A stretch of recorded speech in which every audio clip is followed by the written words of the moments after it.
What's going on? What's going on, everyone who's actually listening to this podcast right now? First of all, guys, welcome to the Nikhil Sai Show, which is hosted by me, the Nikhil Sai. And guess what's going on today? We are back with another amazing 2 comma X interview. We are having the grandmaster who've been helping coaches who are already at an expert level. So this is going to be a crazy journey, guys. Make sure to stick around. Despite being an infant who had a polio effect, this dude is crazy. When it comes to sales, he's been killing it, and he's been working with grandmasters like Russell Brunson, Dan Locke, Dan Henry, Dan Derricks, you name it, he got it. So within just 30 minutes of speaking on stage, he has done over $3 million, $3.8 million actually, when it comes to the sales. So this guy who's joining us right now is expert when it comes to speaking on stages, closing high ticket sales, and helping entrepreneurs to create the level of impact they deserve. So let's not waste any time and actually welcome Myron Golden, PhD, CEO at MyronGolden.com. Hey, What's Myron. happening? Hey, Nikhil, how are you, man? I'm doing great, brother. Thank you so much for joining us Good, good. today. My pleasure. My pleasure.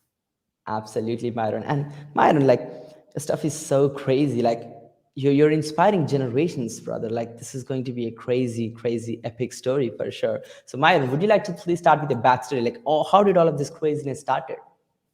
Yeah, well, it started. I was the second of seven brothers, and my parents were hardworking, but but they didn't know how to make money work hard for them. They didn't have businesses. Well, not initially. My dad had a job. My mom, she basically took care of the seven of us brothers, we Mm-hmm. seven brothers, and and I had a unique experience. When I was five, I went to work with my dad for the first time, and I loved it. When I was 16, I saw my dad do something that, like, I didn't even realize then how much it impacted my life. And he came home from work one day, and I don't know if he had gotten fired or if he quit or if they didn't pay him enough money, but he said, "I'm never working for anybody again." And basically started his own plumbing business. And I thought, wow, you can survive without having a job. And that was the first time I had ever seen anybody in my life like make it through life without having a job working for somebody else. Um, Fast forward, I graduated from high school, went off to college, met a beautiful girl, made her a lot of promises. We got married, and we weren't doing so well financially. And the reason we weren't doing so well financially is because I only knew how to be broke. I didn't know how to make money. I didn't know anything about. I had polio as an infant. I lived in an industrial town, and I couldn't lift heavy things and carry them a long way. And so Mm-hmm. it was challenging for me to find a job. So what I would do is I would buy old cars, fix them up, sell them for a few $100s more than I bought them for. Uh, And I can remember being so poor when my wife was 8 months pregnant with our first child that our electricity and water were both disconnected at the same time at our house. And I knew I didn't want to live that way, but I didn't know what to do. So we packed up everything, moved across the country, moved from Gary, Indiana back to Harrisburg, Pennsylvania, where I grew up. And I got my first job as a married man driving a trash truck for $6.25 an hour. But the interesting thing about it was I realized that that job was not going to define me, and it certainly was not going to confine me. And what I mean by that is so many people will get a job that they don't really like, and it can't doesn't really fully provide for them, but they'll stay there for 20, 30, 40 years because they think, well, that's what you have to do. But what I did, I had a business on the side, and my business was selling financial services, mm-hmm. insurance, and investments. The only problem was I was terrible at sales. In fact, I was so bad, Nikhil, that when I first started in selling in October of 1985, it took me a year and a half to make my first sale. So I didn't My make my goodness. first sale until April of 1987. And I remember my first commission check, it was $125.66. And as I've coached a boatload of people since then, thousands. One of the things that I've discovered is that most people don't have the ability or the willingness to last through a learning curve where they're not making any money for 18 months. And Hmm. people used to say, well, why are you still doing that thing if it's not working? Well, it was working. It just wasn't working for me. It was working on me. And I let it work on me until I became the person for whom it would work. So that's how I got started.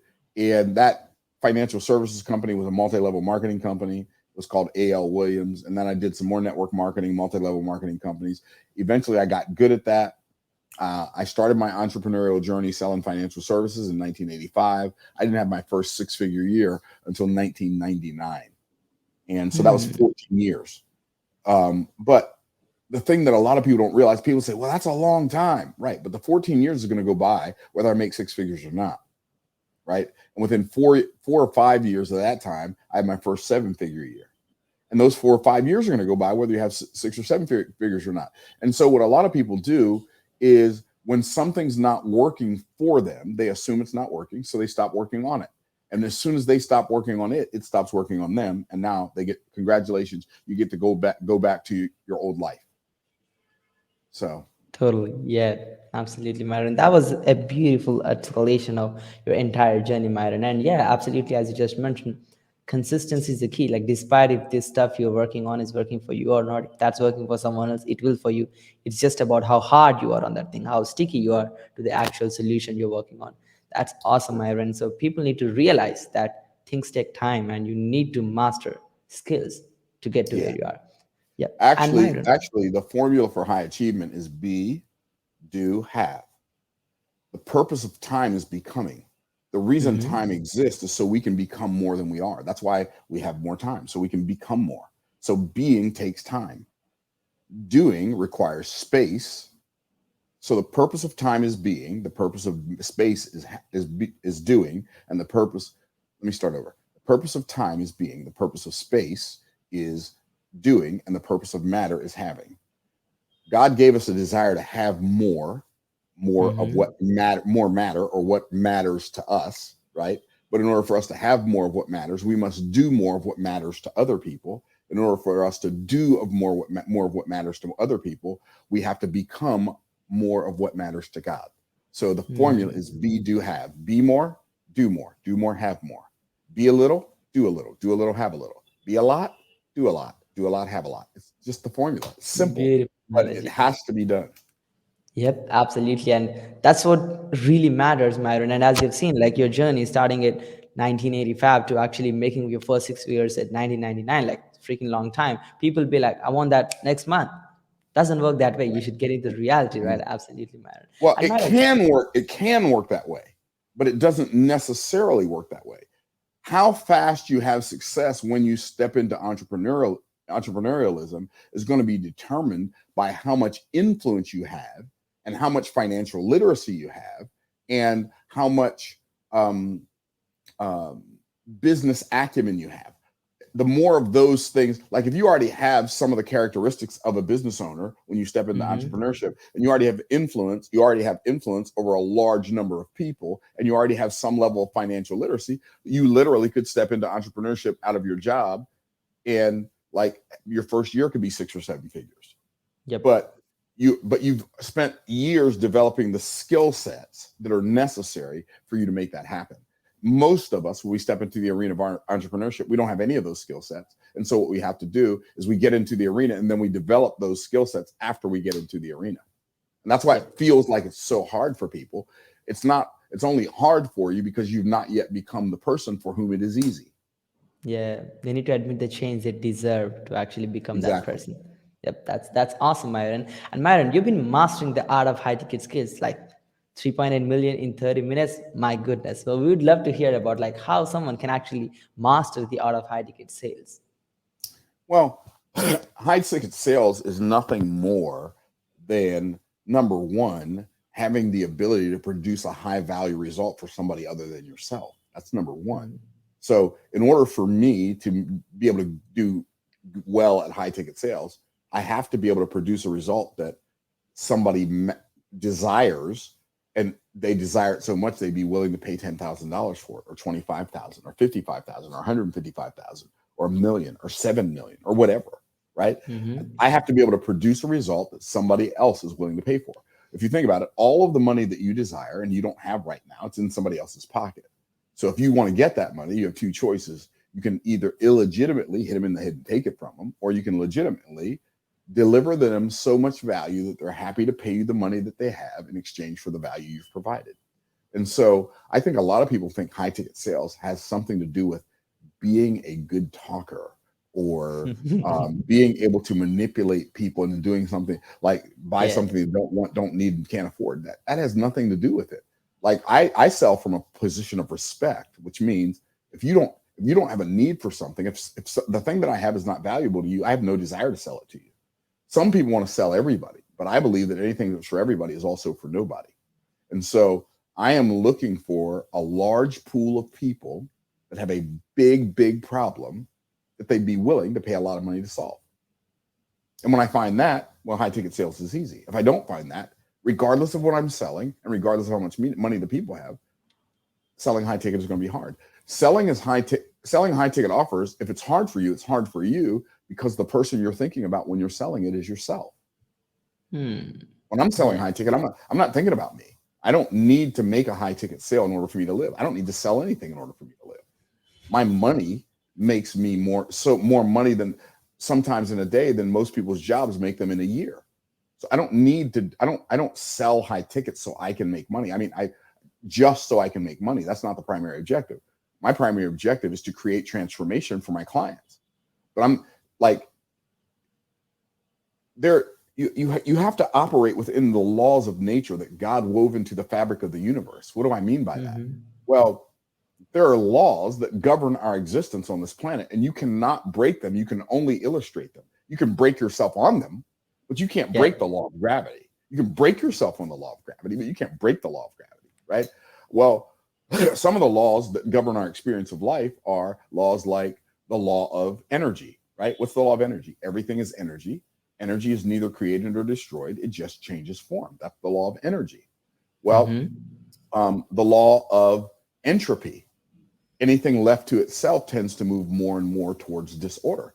So so let's look at the law of energy, for instance. So the law of energy, it's a physics principle. If I look at the results I'm getting in my life and I don't like the results I'm getting in my life, I have to ask myself, what kind of energy am I manufacturing that's causing me to produce these results? One of the principles I teach my students is wealth is a high energy result, right? Wealth is a high energy result. Well, that means if I am going to produce wealth, I have to operate at a level of high energy. So no high energy result can ever flow to a low energy source. So if I desire to produce wealth, I have to become a source of high energy. I have to think high energy thoughts. I have to speak high energy words. I have to take high energy actions. I have to give attention to high energy situations. I have to ignore low energy and energy draining processes, right? So that's the first law, right? The second law is the law of entropy. What is that? The second law of thermodynamics is the law of entropy. Anything left to itself can move more and more towards disorder. So if I have a garden and I don't cultivate the garden, I don't water the garden, I don't pull the weeds in the garden, then the weeds are going to take over the garden. Yeah. Right. So I have to put energy into something that's already working to make it keep working. 100%. To overcome the law of entropy. Right. Well, there's another law. It's called the law of polarity.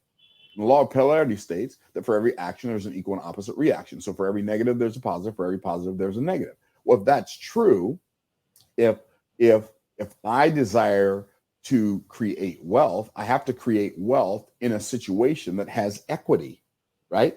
So if I sell you something and you end up paying me more for that thing than that thing is worth, then you're going to reap the negative benefits of taking advantage of me. If I sell you something you pay me more than that thing is worth, I'm going to end up reaping the negative effects of that because nature abhors a vacuum, right? Wow. So what's really interesting is the main value of value, which sounds really like a weird thing to say, right? The main value of value is perception, right? 100%. Yeah. Right. What do I mean by that? So if I'm hungry and I have money, money is valuable, but it's not valuable as food. I can't eat the money, right? 100%. So somebody who owns a restaurant who needs a patron, needs a customer, they've got tons of food and I've got tons of money. So all I got to do is exchange some of my value, which to me is worth less right now than the food, for some of their value, which is worth less right now to them than the money. So that's how value exchange is created, because like at the end of the day, all the books in every molecule in the universe have to balance. 100%. That's why if you cheat somebody, you are ultimately cheating yourself. That's why if somebody, like, let's say somebody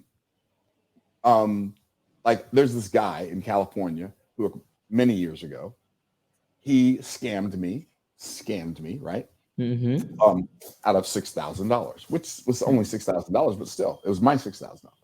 He said, Mm-hmm. "Well, you pay $6,000, you can be in this movie. It's going to be an anthology. Brian Tracy's going to be in it. Blah blah blah. And at the end of the day, once the movie's done, you're going to get 500 DVDs. This is back in the day of DVDs. You're going to get Mm-hmm. 500 DVDs, so you can sell those DVDs in the marketplace, and you'll be able to recoup all your money." Well, I thought it's cost me $6,000. If I sell the DVDs for $30, I'm an information marketer. I can easily sell a DVD of a movie that I'm on for $30. That'd be really, really easy, right? Yeah. And so I paid him the $6,000. I flew to California on my own dime.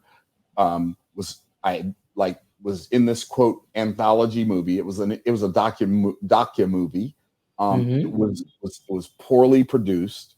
The guy spelled my name wrong on the chyron on the lower third, and then never sent me a single solitary DVD. And then when I like reached out to him about it, said, "Dude, you said you were going to send me the DVD. Like I never got I never got a single solitary DVD. Like I didn't even get one, and I had duplicators. I could have duplicated it myself. Just send me one DVD so I can recoup my $6,000. I didn't even get that. He sent me a low quality, pixelated version of this jive anthology movie mentory, and Mm-hmm. with my name spelled wrong. So I couldn't use it for anything. So he got my $6,000. I got nothing, right? And a bunch of people who were in that quote movie sued him. They said, "Do you want to be a part of the suit?" I don't, because that dude has already sown his seed. His judgment Mm. will come. Like every word is a seed, every thought is a seed, every deed is a seed that I'm sowing into the garden of my future. Wow. Well, if I don't want to reap a bad harvest, I better not sow a bad seed. So I don't take advantage of people, not because I'm worried about them doing something to me. If I take advantage of somebody else, ultimately I've taken advantage of myself. It's going to come back. It's a seed. 100%. Yeah. And really, Myron, like the kind of perspective you have, like a very bigger picture, like your vision is much bigger, like you have much more experience. We can really sense that, man. Absolutely. We love the show.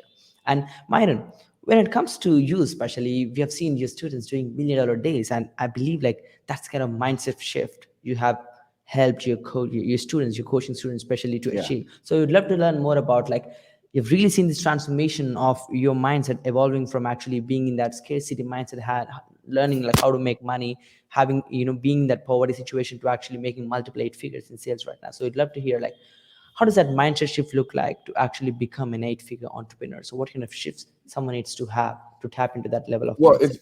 it's an awareness of the principle that I call the principle of infinite abundance. And infinite abundance states that there's more than enough for everybody to have more than enough, and there'd still be more than enough left over, right? Like wealth is like abundance is like oxygen. Hmm. It doesn't come in limited supply.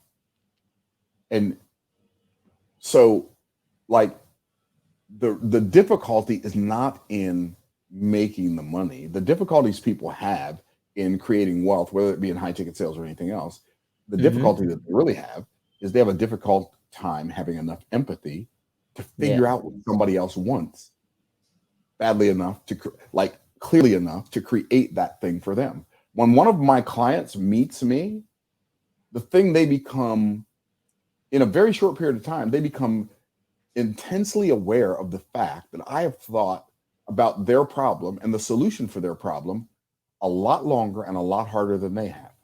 And so they pay Hmm. me as a shortcut to solve their problem. It's really that simple. It's Yeah. not, for instance, every business needs to make sales. I don't care whether you're a dentist office or whether you're a real estate business, insurance, whether you have a bookstore, a restaurant, a shoe store. The concept of business means you sell solutions to people for money, right? So, Absolutely. but the interesting thing is, a person can go all the way through college with a business degree and not take one class on sales. A person can go all the way through undergrad, all the way through med school, pre-med, all the way through med school, and then go through like specialization school, and they can become a neurosurgeon or a brain surgeon when they teach you how to work on people's brains. They don't take one single solitary class that teaches you how to get people who have brains that want you to work on them. Right? It's amazing. The True. person goes and gets a law degree, and they learn everything about practicing law. They learn nothing about how to get How to a get client to clients. practice law Yeah. for. And so the reason businesses struggle is because they don't know how to sell. And so Hmm. I know how to sell because I've had so many sales conversations. Like I've had thousands and thousands of sales conversations, and I was paying attention to the feedback that I got, because feedback is the breakfast of champions. And as a result of those sales conversations, I eventually went from being one of the worst salespeople in the world to one of the best salespeople in the world, to the place where now some of the top entrepreneurs in the world pay me to teach them how to sell better. So Yep. that's how it works. Absolutely. Yeah, absolutely, Myron. Yeah, the kind of perspective you have and the kind of knowledge transfer you're actually doing is absolutely amazing, brother. And Myron, one of the key things, like when it comes to you and all of the top entrepreneurs you've been actually helping to build their business, is like, even though they're not like the expert in the actual concept, like the positioning, that you actually help them to become like the dominant of the market, right? So like Mhm. you've been killing it when it comes to the sales, and your students have been killing it when it comes to their own expertise, like their own domain. So we'd love to know more about, like, when there is too much competition happening in every space, everyone claims that they are the expert, like how someone can tap in and become the go-to and dominate the marketplace. Yeah, I think competition is highly overrated. I mean, I think it's important, I guess, to some degree, but the reality is when you Hmm. discover your real identity, your true identity, you don't have any competition. Like, I don't have any competition. I mean, for instance, there are other people who teach people how to sell. They don't teach them what I teach them, so how could they be my competition? They could learn what that person knows and what I know, and they'd be way better off. Like, for instance, you named Dan Henry, right? I was just talking to Dan on the phone yesterday. Dan Henry Hmm. teaches people how to sell high ticket. I teach people how to sell high ticket. I have many of Dan's students who, after they take Dan's class, they come and take my class. I've got some of my students that after they buy my program, they go and buy Dan's program. Wow. So Dan and I are not competitors. We teach similar things, but we don't teach the same thing. See, I Hmm. believe um, that that competition is more a figment of people's imagination than anything else. For instance, I teach people how to sell from the stage. I can think of at least 6 other people that I know of that teach people how to sell from the stage, but they're not my competition. I may be their competition in their minds. They're not my competition in my mind. Nobody teaches what I teach. And I don't mean that. I don't mean that from an arrogant position. I just mean I know the stuff I know. I know all of the places that I had to go and all of the things I had to go through in my life to learn those things. Those people didn't have those experiences. I don't have any competition, right? And Yeah. so how am I the dominant? I'm dominant in my marketplace because I've dominated my knowledge base. Like I Hmm. dominated the information. And if people want the kind of transformation that my information gives, they have to pay me. And yeah, somebody can go and they can quote funnel hack me, right? You can Hmm. hack my funnel, but you can't hack my brain. You can't That's hack my not brand, possible. right? You Yeah. can't hack my brand. You can't hack the words that come out of my mouth and the way they come out of my mouth. So I don't have any competition. You can make your website look similar, but at the end of the day, like Doesn't I've even got matter. students who use the same illustrations that I use, tell the same stories that I tell, and use the same methodologies that I've taught them, but they're not even my competition. Because a person Hmm. will hear one of my students and they'll say, I can tell that person learned from Myron Golden.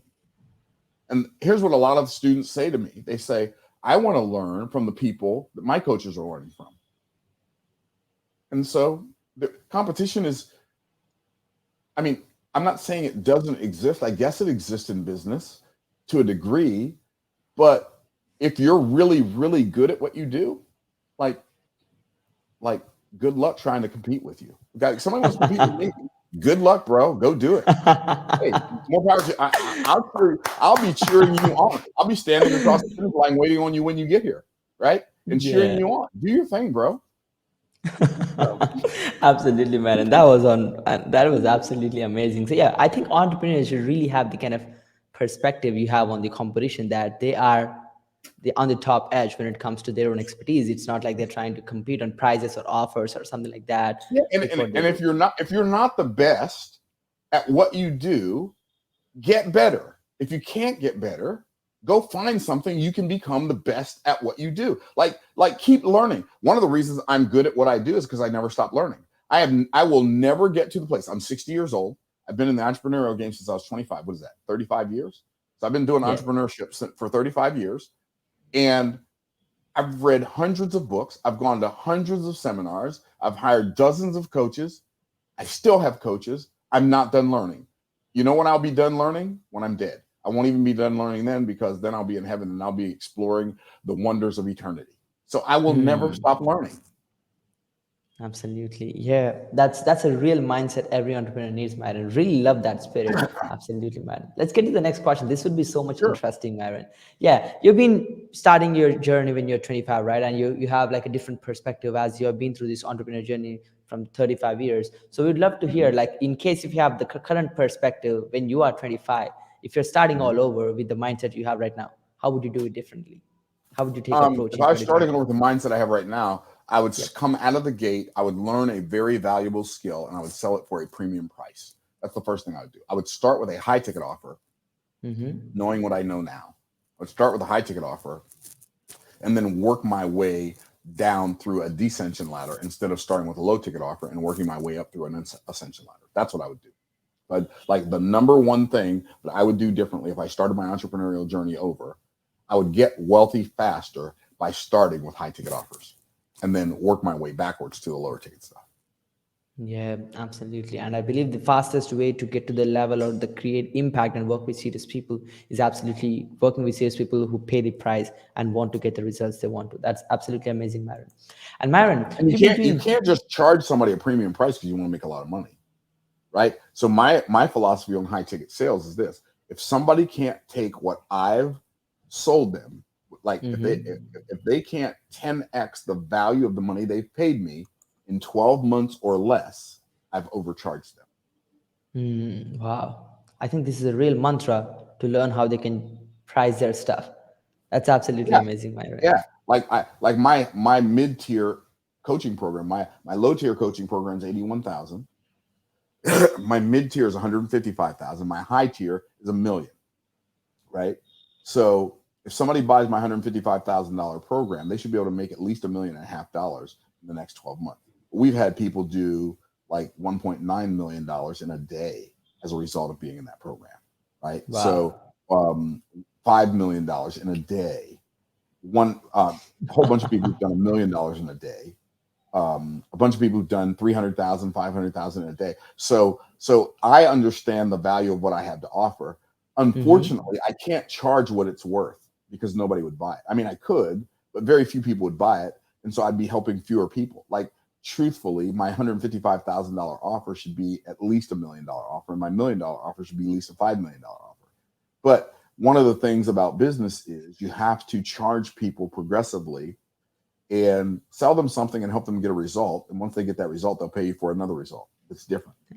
Yeah, yeah, absolutely. Wow, that's amazing, Myron. We really love the stuff you're actually exploring here. That's amazing. And let's get to the next question, Myron. This would be interesting. And you've been killing it when it comes to the business and helping your students as well. So I would love to learn more about, like, what kind of tools do you use to manage your clients, your projects for your productivity? What kind of tools do I Yeah, use? to Um, manage your time and so stuff. Yep. I'm going to say automation and delegation for the automation. What does that mean? Automation means tools like ClickFunnels, tools like Mm-hmm. um, um, Slack and Trello and autoresponders and all of that. So that's Mm-hmm. automation. Delegation is I hire somebody to do everything that I'm not good at and everything that I don't like to do in my business. I hire Hmm. or something that I don't. If I don't have time for it, if it's like not a good use of my time for time value, because I charge $25,000 an hour for coaching, right? So if I'm doing something that I could pay somebody less than $25,000 an hour for, I'm probably doing the wrong thing, right? Yeah. Um, so so um, so I hire people and delegate to them things that just are not a good use of my time. That's one. Number two, I hire people who we buy software that is automation software, but I don't know how to use any of it.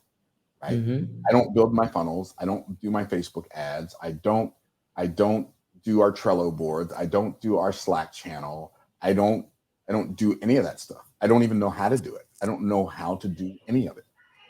Right. But I don't want to know how to do any of it. And I know that it's right. But I don't want to know how to do any of it because I want to use my bandwidth I want to only do in my business the things that only I can do. Hmm.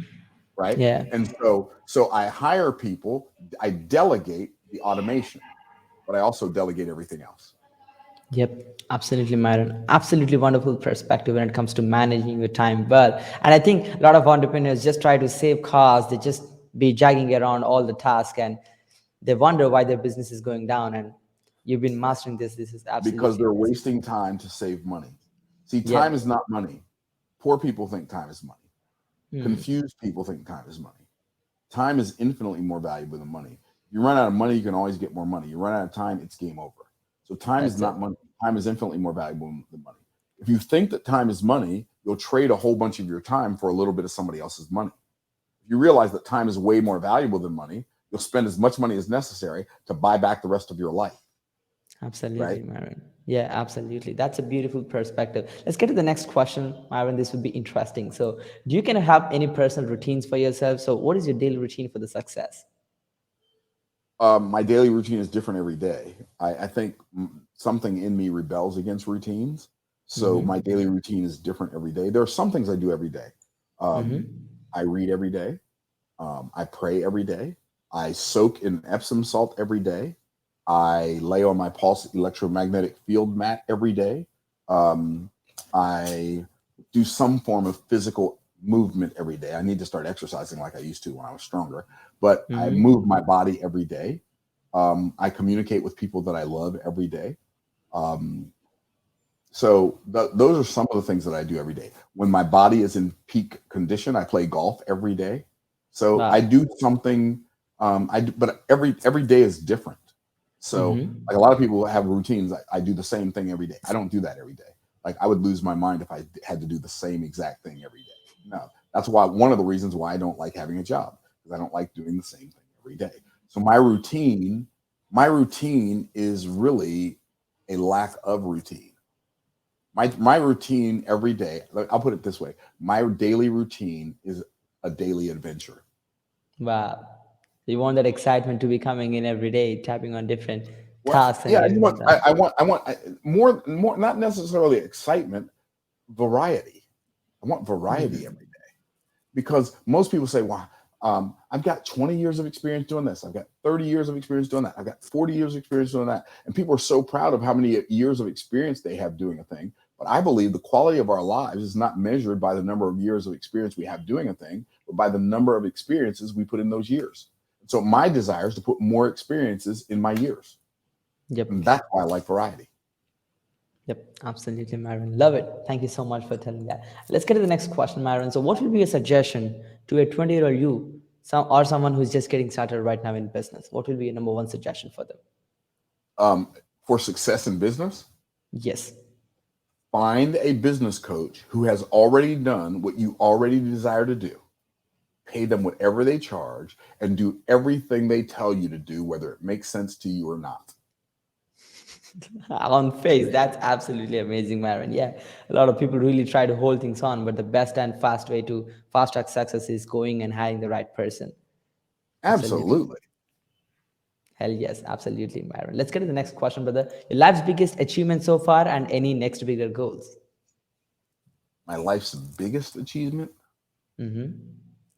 Um, I don't know. I love my family. Um, um, um, um, yeah. I love my family. I've been married to the same woman for 36 years. Um, my son and my daughter are business partners in our family business, and they still have their own enterprises. Um, Wow. my brothers are my closest friends on planet Earth. My dad passed away recently, and my brothers spoke at my dad's funeral, as I did, all of us who were there. And I listened to every brother that I had. I watched them walk up to that podium and talk about their experience with my dad. And I was thinking the whole time, how amazing is my life because this man who just passed away was my father. And how blessed am I that these amazing men are my brothers. Absolutely So beautiful, brother. Yeah. Yeah. So, Absolutely. um, I mean, business. See, to me, business achievements are. Yeah, I've done a lot of fun stuff in business, a lot of great stuff. We sold over 100 something thousand books. Blah blah blah. You know, we've made millions of dollars. Blah blah blah. But that's just to me, business is like a game, right? Yeah. It's like playing golf. I've got a hole in one. Woo! It's great. But at the end of the day, it's a game. It's a game, Absolutely. and the money that we make is how we keep score in the game of business, right? Absolutely, But man. but Yeah, it, it beautiful also is a perspective. tool that gives us the ability to influence and impact the world in a much greater way. Yeah, 100%. Absolutely. So you really need that wealth to kind of create the impact you want to, for sure. And Myron, we would love to hear, like, what was the mistake happened in your life, especially in terms of business, the biggest mistake? The biggest mistake that I made in my business career was um, not hiring a good financial team in my first round. I didn't have a good financial Hmm. team. Um, I had an accountant. He was okay. Um, I thought he was great, but I didn't know anything about accounting. Okay. Um, and so um, he did not counsel me to become a W 2 wage earner of my own business, which I am now. I'm a W 2 wage earner. Like I have a job. I get paid every week. Like today was payday. Like everybody Uh-huh. else in my company, I got paid today, right?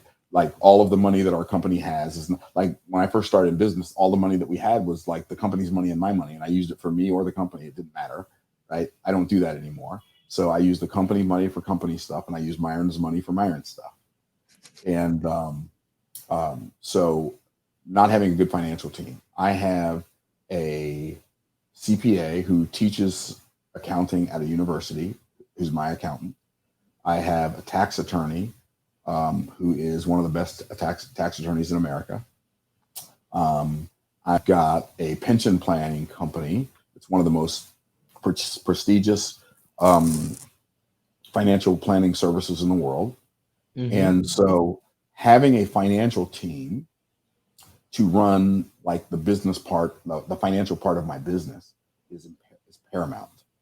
It's absolutely 100%. paramount. I've got business credit development specialists that are my business credit development specialists and coaches that tell me like what business credit cards to apply for and what business loans to apply for. So all of Wow. those things, like now when it comes to my money, like investing, like I do my own trading of my own accounts, like with the stock with regard to the stock market and forex and cryptocurrency. But with regard to like long term, like slow growth, tax deferred investments, I have a whole team of people who manages that stuff and advises me on that stuff. And not doing that was a mistake that literally cost me more headache and more anxiety in my life than any other thing financially in my life. Hmm.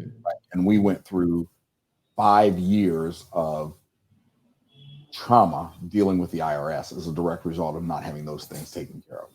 And now, if I get a Hmm. letter from the IRS now, it's just like it's just a letter from the IRS. Oh, what did they say? Oh, you owe them this amount of money. Okay, pay. Okay, we don't, they said we owe them this. We don't. Okay, send them the proof. Like I don't even have to give it any thought anymore. And sometimes I get a stack of letters from the IRS that thick. I scan them, send them to my CPA. I'm done. I don't have to think about it anymore. Yeah, yeah, absolutely. And Myron, like the irony is nobody teaches this stuff. Like nobody really talks about this. Nobody talks about how to use business credit, how to do the tax, and how to manage stuff. But yeah, that's a great learning curve. I think every business owner should make sure that they look over what's happening right now because they don't want to Yeah, regret later.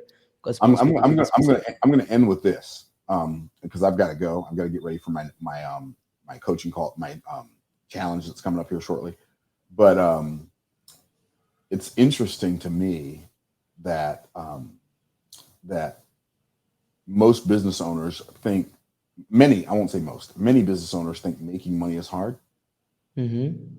Making money in business is one of the easiest things you'll ever learn how to do. It's way easier to make $1 million than it is to account for $1 million. It's way easier to make $10 million than it is to account for $10 million. You have to make sure you've got a good financial team managing every dime out of every dollar. So Yeah, I'm absolutely, going to end on Myron. that Yeah, note. really. I couldn't hear you. I said I'm going to end on that one. Yes, absolutely, brother. Yeah, it was really amazing, Myron. Again, Myron, thank you so much for this amazing opportunity. It was really great and nice to have you, brother.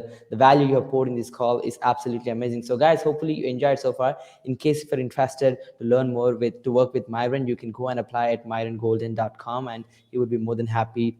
Steve will be more And than happy and, to and speak to you. better than myrongolden.com, better than myrongolden.com, they should probably start out if you are stuck at less than $20,000 a month in revenue. If you're making less than $20,000 a month in revenue, you should go to Mm-hmm. makemoreofferschallenge.com. Wow, Makemoreofferschallenge.com. makemoreofferschallenge.com. Yes, and you should register Guys, for you the will Make find More Offers you'll find the link in the description of this podcast. So make sure to check out makemoreofferschallenge.com. You learn how to make more offers and how to make more money and how to build more impact. So guys, hopefully you enjoyed the actual podcast so far. So stay tuned for the next interview, guys. This is me, the Nikhil Sai, and Myron Golden signing off for today. Peace out.